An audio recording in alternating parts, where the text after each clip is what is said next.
So in this video, I want to talk about overcoming imposter syndrome and building real personal confidence that will stand to you as you pursue your business goals and ambitions. So the first thing to talk about when it comes to imposter syndrome is that it's normal. There's this idea when we read online that imposter syndrome only really happens to a select few. And when we're pursuing our ambitions, when we're growing ourselves, it's a byproduct. Now, sometimes we need to look at other areas to see something a little bit more clearly. And what I would say is that anytime we as humans do anything new, we feel a little bit disorientated, out of sorts, vulnerable. And that's really what imposter syndrome is all about. That feeling of, oof, am I worthy? Will I be seen for a fraud? Am I good enough? And so let's look at this example that might make this a little bit more accessible. Can you remember your first date? Can you remember how nervous you felt? Can you remember all the thoughts going through your heads and all the fears?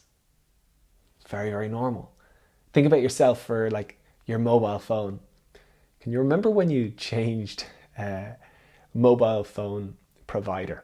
I remember I used to work with Nokia and then I went to Apple, and it was so frustrating and overwhelming the first time I picked up my iPhone. Now it's so normal. And if I was to change back to a Nokia, well, God help me, I don't even know what they're producing now, but let's say a Samsung, it would be disorientating. And that is as true then, which I think we can all acknowledge and appreciate as we've been there, done that, as is the case when we follow a different path professionally. We do something that we haven't done before. It's disorientating. We feel vulnerable. It's new, and so we don't have that kind of refined skill set. And we feel that we might get seen for that. We might get found out.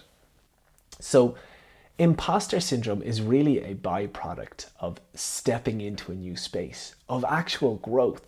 So what I would say is that if you were feeling imposter syndrome, it is actually a good thing and indicative of you pushing yourself into a new realm.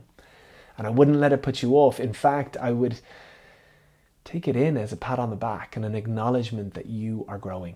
You are pushing yourself into new territory, and this is a really good thing. Which kind of leads me on to the second part of this video, where I wanted to talk about feeling that sense of real, true, authentic, lasting confidence. And it is so important that we as entrepreneurs, we work on ourselves personally as much as we do professionally. There's a great speaker, Jim Rohn. He says, the key to great long-lasting success is learning to work more on ourselves than we do our jobs. And I would be such an advocate for that message. And so when we talk about our own personal confidence, that first example of imposter syndrome is a really, really good lesson of framing things in a way that serves us rather than weighs heavy on us. So let's say, for example's sake, we would think that imposter syndrome, there's validity in it. Validity in the feelings that we're feeling, that perhaps we aren't good enough. Perhaps we shouldn't be making this move. Perhaps we're not enough.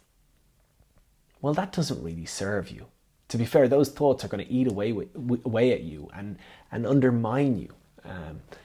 And what I would think is very important is to reframe them. And sometimes that is a little bit of education, and sometimes that's a little bit of experience. My experience and education has led me to reframe imposter syndrome from the way in which I've just noted, which really doesn't serve us, to the acknowledgement that it is actually a sign of growth.